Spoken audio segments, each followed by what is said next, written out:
Hey, this is Counterattack, and this is a first in a series of videos going over the rules of Pax Romana. I'm not going to cover every little rule, but I'm going to cover the meat of them. And I'll be mostly focusing on the advanced game, intended really for the ultra-historical scenario and getting my game group sort of reminded of the rules. But the vast majority of these rules, like 98%, will be applicable to any scenario. So hopefully you find this useful. Okay, here's the map. I've loaded it into Tabletop Simulator, and before you go looking for the module, there isn't one, so I just loaded some artwork in just for the purposes of teaching. This is going to be quick and dirty. So here's the map, and I want to teach you how, in this video, how to win the game, and to know that you know how to get points. And in order to get points, you'd have to know how to control places, and so I have to tell you a lot. So first, when you start to play the ultra-historical scenario and many others, you have to pick a number of game turns. So you can have between 1 and 10. 10's the max. The designer suggests don't do any fewer than 5. So my board game group has allocated 2 days to play this. And so I'm thinking we just go at the end of the day, see how many turns we got through. If we got through 4 turns on the second day, we'll end the game at 8. Something like that. You know. But you pick the number of turns. And when you get to the end of the last turn, game over. You look at how many victory points each player has achieved by the end of the game. Whoever has the most victory points wins. Each scenario actually has different victory conditions, and there's also tiebreakers, but you're going for victory points. Now at the end of each turn, you're going to calculate how many victory points each player accumulated. So you get some here, you get some on turn 2, turn 3, and so on.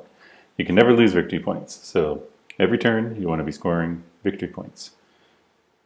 Not only do they contribute to your final victory point tally, but the player with the least victory points at the end of turn 3 is going to be the first player on turn 4.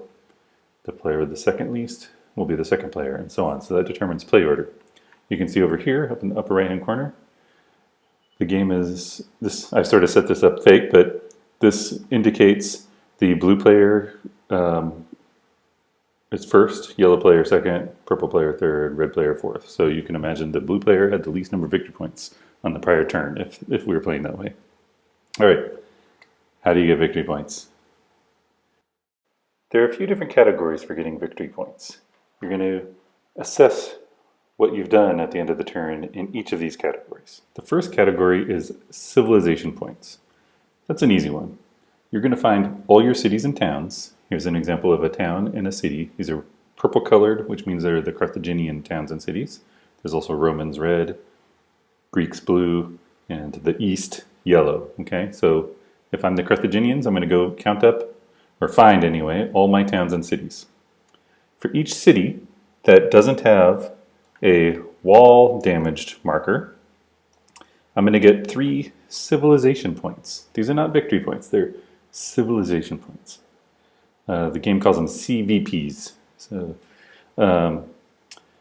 each town that doesn't have its walls damaged is worth 1 civilization point. So right now, this is worth 4 civilization points.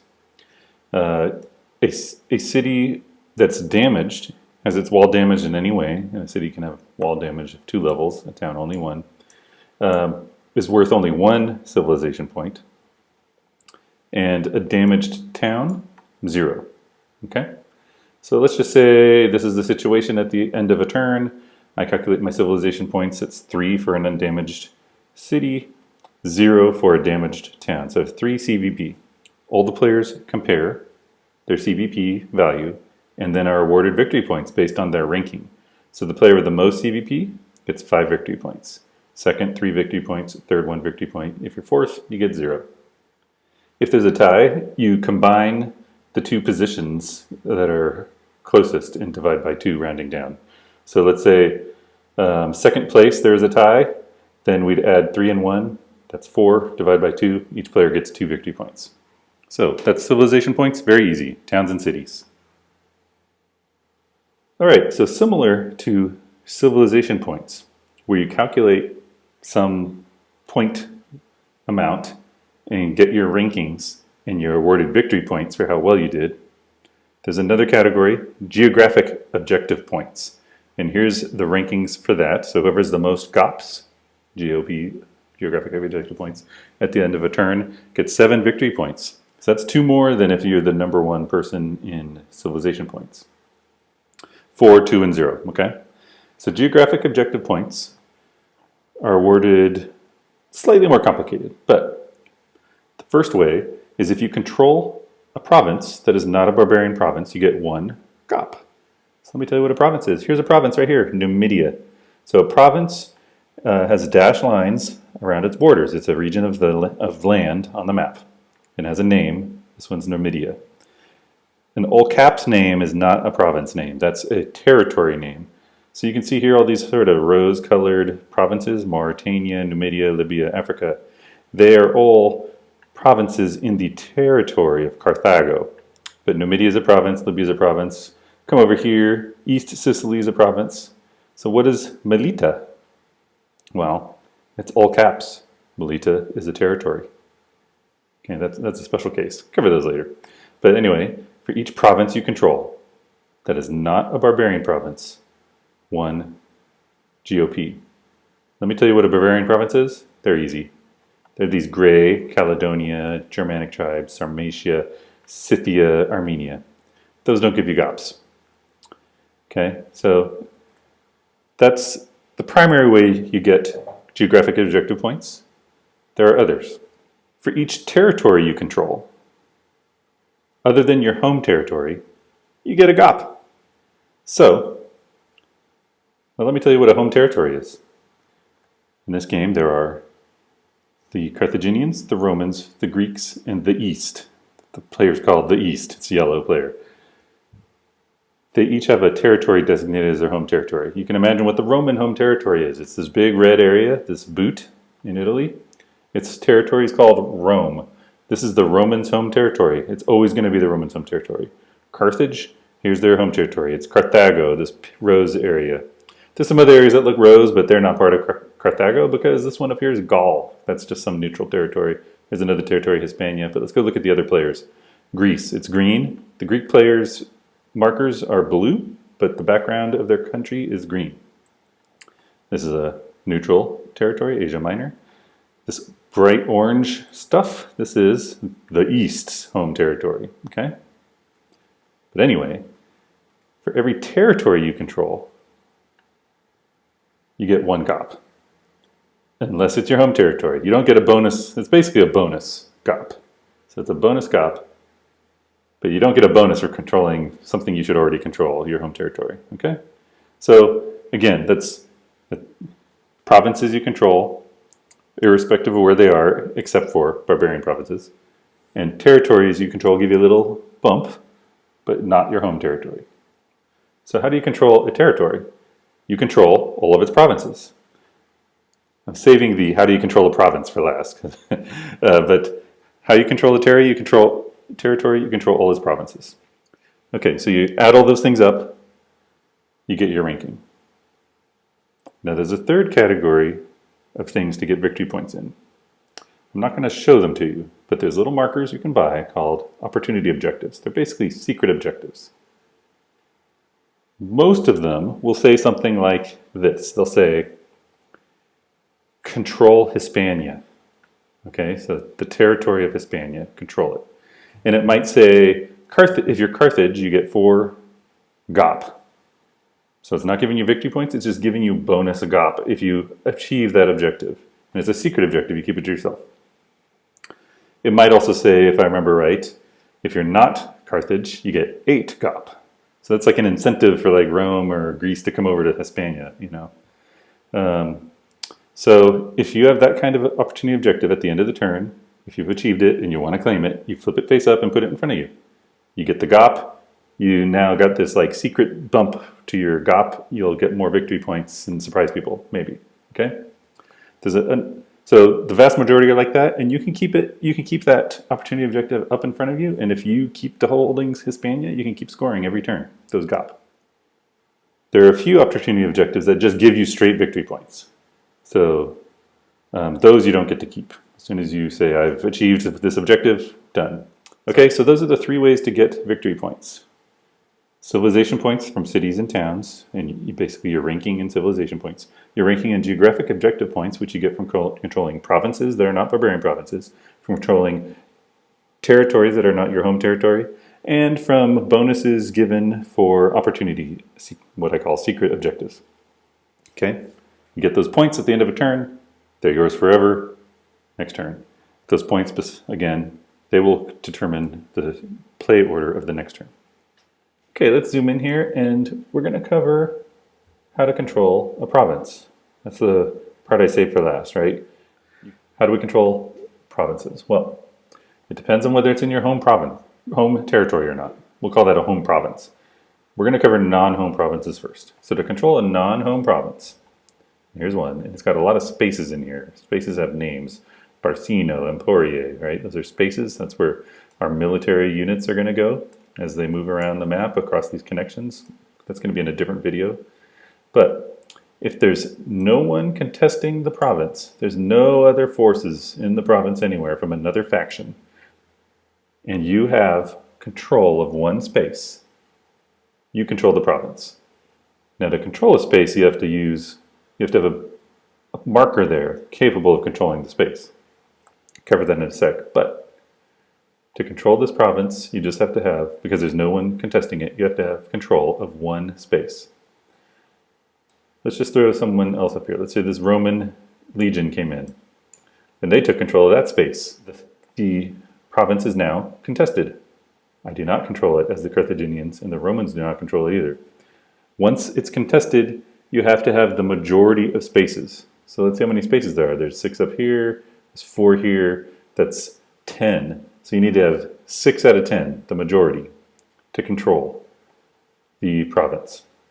If I leave here, I gain control of this space, and I lose control of this space, so you don't get to keep control. So in order for me to get a majority, I need more units capable of controlling territory in here, or I need to knock the Romans out of Tarraconensis. Okay, so let's talk about control. Let's talk about the different kinds of military units, actually. And as we do that, we'll learn how they control things.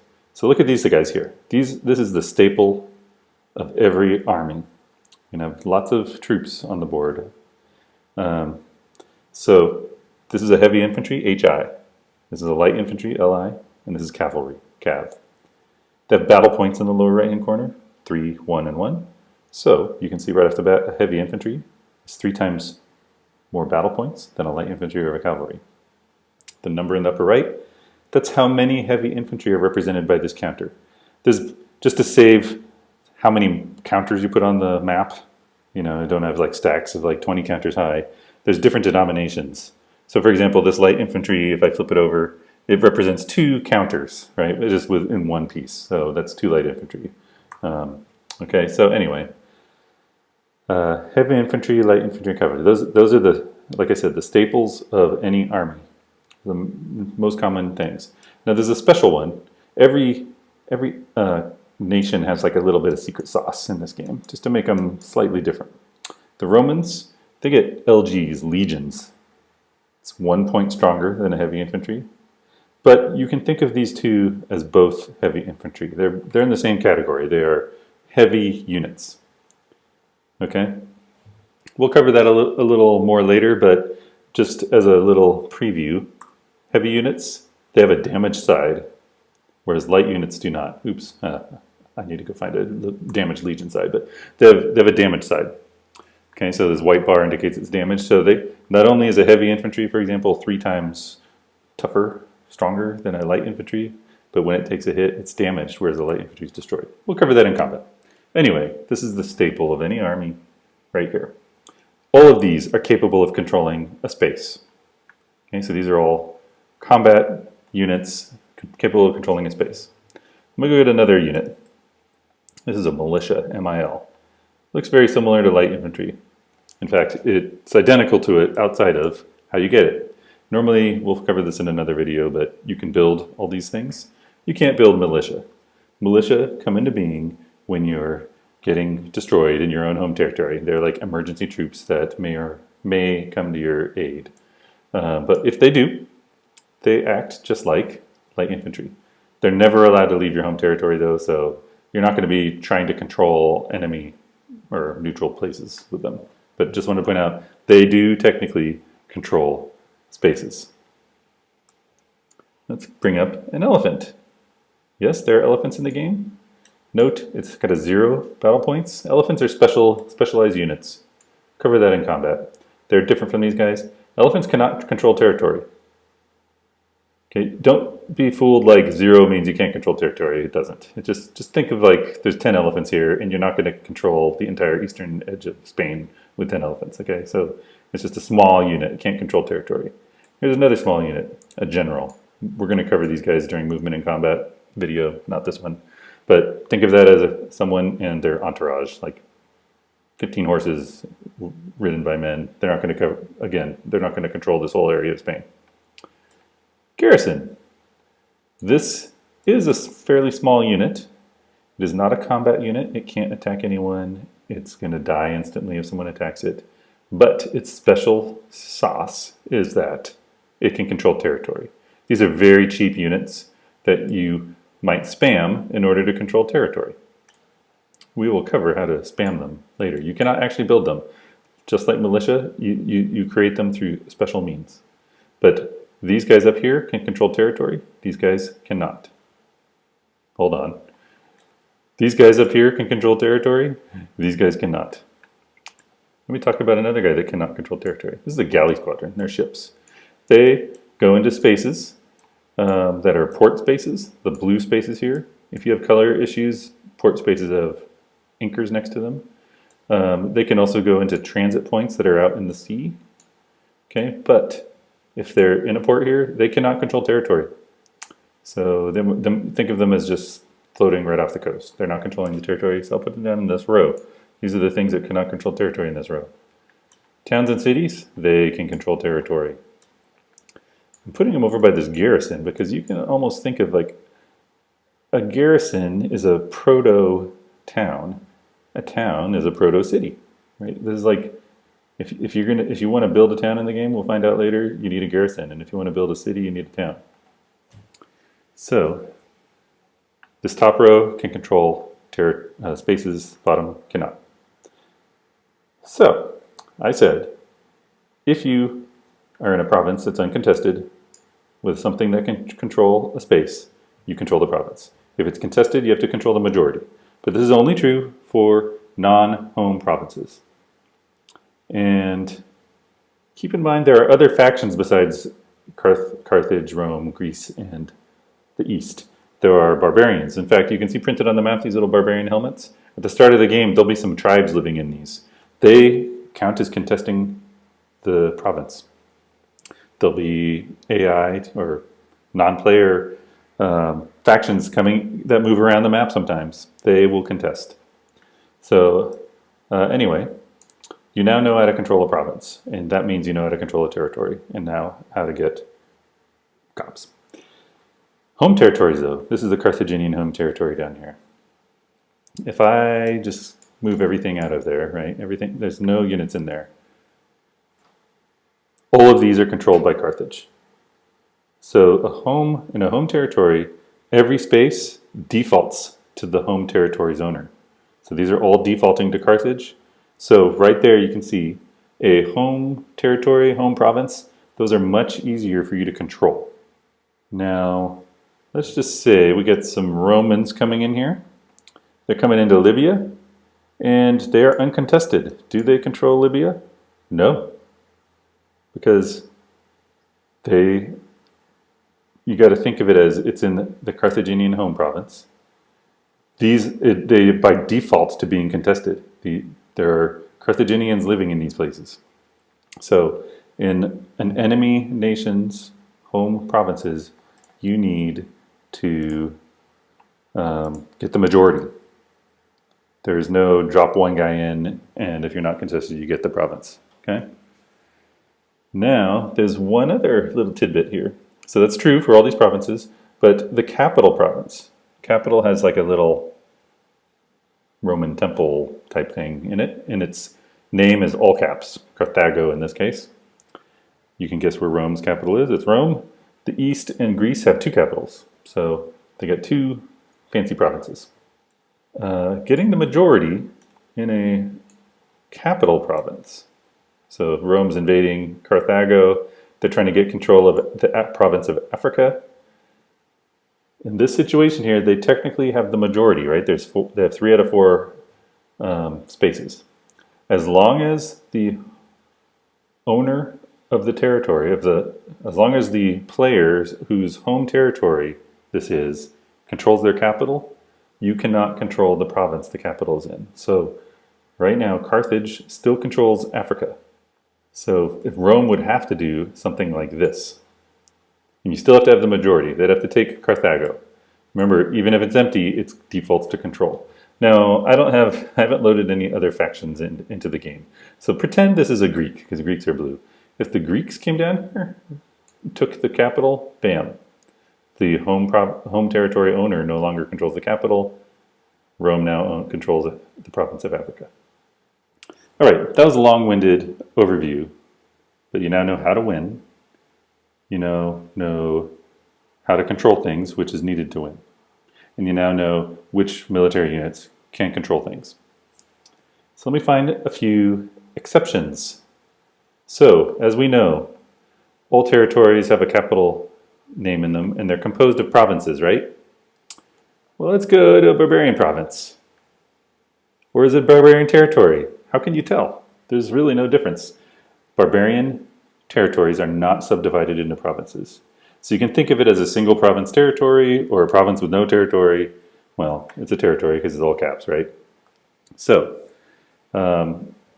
you don't get GOPs for controlling barbarian provinces. And that's why it says no GOP here. However, you do get a bonus for each territory you control. So you do get the bonus for controlling the territory. Basically, the point is you're not going to get 2 points for controlling a single thing. So you get 1 point for each barbarian territory you have control of. Now there's a few funky places.